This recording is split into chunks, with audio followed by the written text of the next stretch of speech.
Hey guys, my name is Esther and I'm back for another video with Lowland Kids. In this video, I will take you through step by step how to sew up the kids' track shorts. These are the shorts here. They're so cute and they've got this gorgeous oh, you can't really see it, the binding detail on the side, which creates this cute little split and shaping on the shorts. And it's surprisingly easy to do.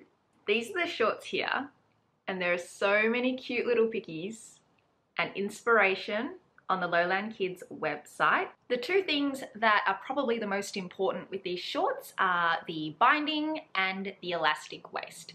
So these are a really great beginner style if you are not super confident with sewing. I'll do my best to talk you through everything step by step. If you have a binding attachment and you've been wanting to get a bit more familiar with it, this is a great style to practice, and also practicing elastic waist. I'm really so pleased with how these turned out. They look really professional, which I know I sound surprised, but I shouldn't be surprised. They're a great pattern and they just look so cute, perfect for bub to be playing around in here in Australian summer, and of course for you guys perhaps in the coming months when the weather gets warmer. So without further ado, let's get started. Okay, so you'll get sent all of this information when you download the pattern and the instructions. Here are the shorts. They're so cute. They've got the elastic waist, a drawstring if you like, and of course that featured side split with the binding. I will be sewing up the sides 12 to 18 months for my bub, and there are pattern instructions and cutting instructions that come along, of course. I'm using a lightweight cotton jersey, so like a t-shirt fabric. This is a stretch pattern, so you will have to use a stretch fabric. The next step is to put the fronts right sides together and the backs right sides together so that you can sew straight down the center back and straight down the center front. Since we're using a stretch fabric, we will have to use a stretch stitch, so either a serger or overlocker or a zigzag stitch. There are some great tutorials about how to use a zigzag stitch if you don't have a serger, so just do a quick Google if that's the case. Next, you can open up your pieces and put the right sides together so that we can sew the inseam. Again, you'll have to use a serger or a zigzag stitch. Now I'm going to take the front short pattern piece and I'm going to mark where that notch is on the front side seam. You could actually do this step at the very beginning when you're cutting out your pieces. It will save you getting your pattern piece back out. So do that if you have an erasable marker or something like that, but I don't. So I'm just going to use a pin to mark where it is and make sure that you do both sides. Next, we're going to start attaching the binding. So open up your pieces with the right sides facing up. And then I'm going to keep my front piece flat like this, and then I'm going to move the back piece over to the side so that you can sort of see quite clearly where we're going to attach this binding. We start at this top corner and then go all the way down until we reach that pin or the notch where we made that marking. This is the binding attachment that I have, so I'm going to stick it on using blue tack and line it up with the needles. I am going to use a twin needle as well.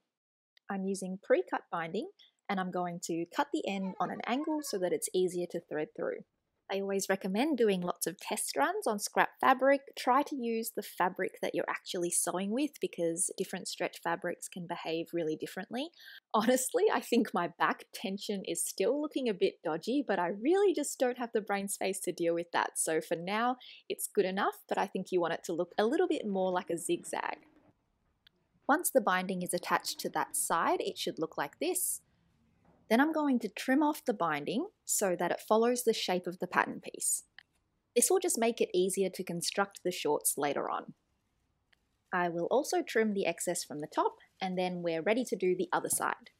For the other side, we're going to do the opposite. So we're going to start where that notch is on the front and make our way all the way up, and it should finish up looking like this.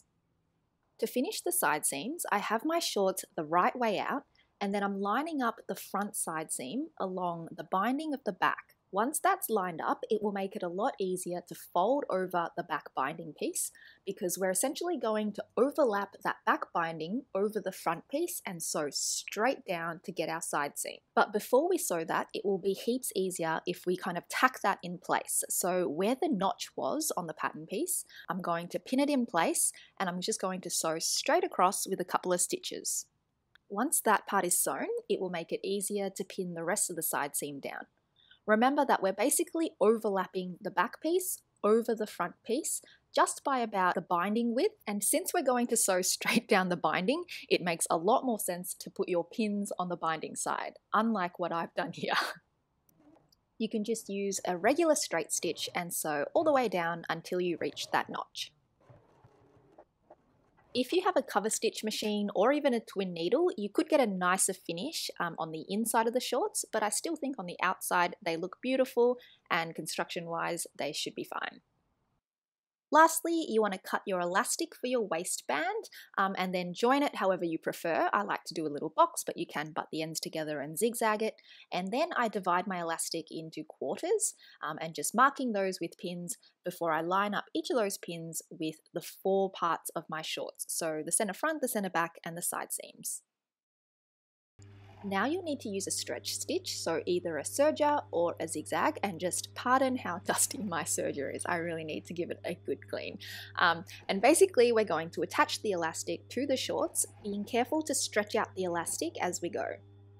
Once you've gone all the way around, you can fold the elastic over to hide it and stitch it down along that edge. I tend to use a straight stitch when I do this because I don't have a cover stitch. If you do have one, use that. But you can also use a zigzag if you're scared that your stitches will break as you pull the elastic. But I've gotten into the habit of just using a straight stitch and using both of my hands to stretch the elastic as I sew. Be careful that you're not pulling the fabric through the machine. You don't want to do that. I'm just stretching the elastic and then letting the machine run. It'll look like this once you're done, and then our shorts are basically finished. I recommend giving them a good press or even pressing as you go because that's definitely best practice, but I'm a little lazy in the pressing department and whenever I can get away with it, I will not do it. But overall, I'm so happy with how these turned out.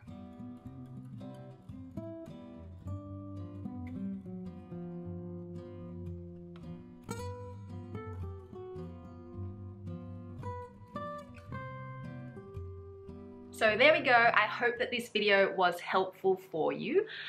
If there was anything that I skipped over or anything you got stuck on, leave a comment and we will do our best to get back to you and help you.